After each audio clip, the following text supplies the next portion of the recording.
Witam Was w kolejnym materiale wideo wizualizującym część rzeczy, o których opowiadamy albo w podcaście, ale też ostatnio w newsletterze Kanban przy kawie.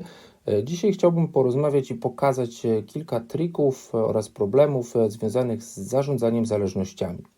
Pierwsza sprawa związana z zależnościami jest taka, że właściwie nie jest dobrze być ani zależnym od innego zespołu czy specjalisty, ale też jeżeli jesteśmy właśnie tym zespołem czy specjalistą, który można powiedzieć gromadzi, do którego spływają te zależności, to też nie jest łatwe, dlatego że bardzo często jest to dla nas praca, można powiedzieć, z zaskoczenia i oczywiście wytrącająca nas z naszego nurtu pracy.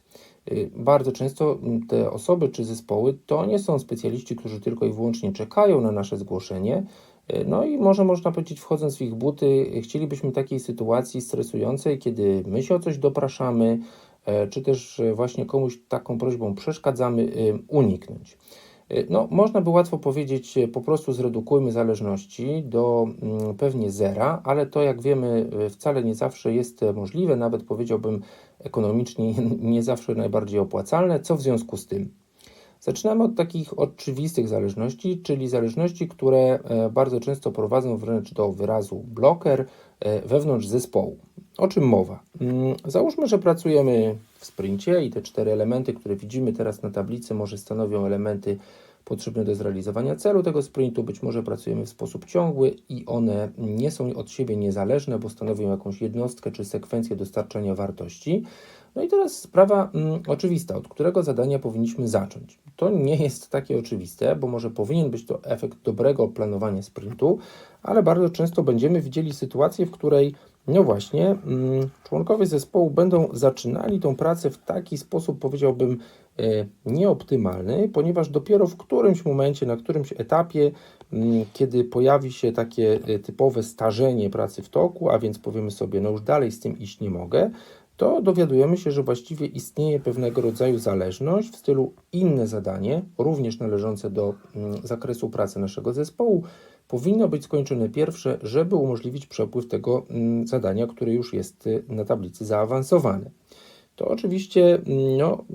nie boję się tego słowa, jest w wielu przypadkach element jakby lekceważenia czy złego planowania, dlatego że tak być może jest, że tą sekwencję jesteśmy w stanie rozpoznać już na początku. Co w związku z tym powinniśmy zrobić? Przede wszystkim możemy sobie pomóc wizualnie, a więc być może powinniśmy sobie te zadania w jakiś tam sposób posegregować. Zwróćcie uwagę, że tutaj dodałem te identyfikatory jako 1, 2, 3, 3', bo być może te 3 i 3' właściwie nie mają tutaj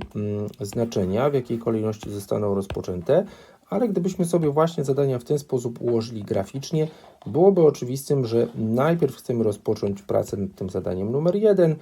i w momencie, kiedy ono się znajdzie rzeczywiście gdzieś tutaj, albo zacznie być pierwsze w systemie taką pracą rozpoczętą, to ponieważ te zadania będą się trzymały w miarę siebie blisko razem, to tak na dobrą sprawę ich dostarczenie będzie możliwe płynniej, szybciej, ponieważ nie powstanie ta zależność polegająca na oczekiwaniu. Innym sposobem wizualizacji tego jest oczywiście wyznaczenie, powiedziałbym, takich torów pływackich, dynamicznych, czy ze sprintu na sprint, czy z jakiegoś okresu pracy nad dużą jednostką do następnej dużej jednostki, bo tutaj mamy już typową sytuację, w której owszem mamy elementy żółte, być może one są elementami od siebie właśnie zależnymi w jakiejś sekwencji oraz elementy, które są zupełnie niezależne, mogą być dostarczone swobodnie. Być może tutaj byłoby sensownie wyznaczyć sobie właśnie jakiś poziomy wiersz. Często widzimy to w jakichś narzędziach typu generowanie zadań czy podzadań po historyjkach czy po epikach i uwaga, zastosowanie znowu tego samego pewnego porządkowania, tak, sekwencjonowania tych elementów w ramach tego swimlane'u, tak żeby je sobie oddzielić od pozostałych i zobaczyć, czy przede wszystkim właśnie nie mamy jakiejś takiej nieuświadomionej zależności, albo też czy nie mamy takiej sytuacji, w której no, powiedzmy, że 2/3 już z tych elementów będą zrobione, tak, a więc znajdziemy się gdzieś tutaj, natomiast gdzieś czegoś nam będzie brakowało.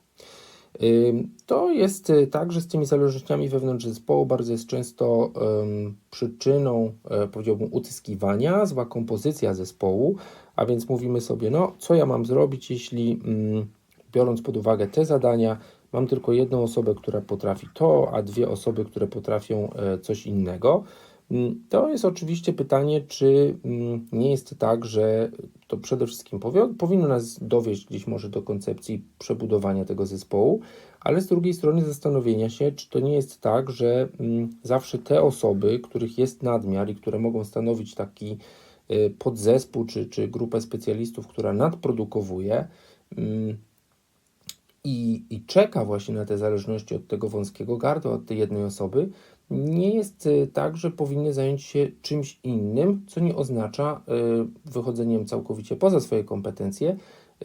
bo to nie znaczy, że deweloper ma nagle zacząć robić jakieś designy, ale być może powinien lub powinna zacząć pracować nad czymś nadal ze swojego obecnego obszaru specjalizacji, ale na przykład gdzieś na upstreamie pod kątem wcześniejszych elementów pracy przygotowywanych. Co jeszcze? Bardzo często, mimo tego, iż tworzymy różnego rodzaju byty, które powinny być niezależne, jakieś, nie wiem, pociągi czy inne obszary w produkcie czy w organizacji, dochodzimy do takiej sytuacji, w której okazuje się, że praca nad jednym z zadań na którymś etapów generuje, można powiedzieć, zależność od innego zespołu, czy odkrywamy właściwie tą zależność od innego zespołu. Tutaj pojawia się taka sytuacja, że to zadanie oczywiście znowu tutaj będzie się nam starzało, a więc będziemy pokazywali, że no nic nie możemy zrobić bez pomocy tego drugiego zespołu. Często to zostanie zakomunikowane jako bloker. No i teraz pytanie jest, jak często takie sytuacje mają miejsce. Z moich doświadczeń to jest tak, że bardzo cenną informacją byłoby odnotowywanie właśnie takich blokerów do tego drugiego zespołu. Załóżmy tutaj z zespołu żółtego do zespołu fioletowego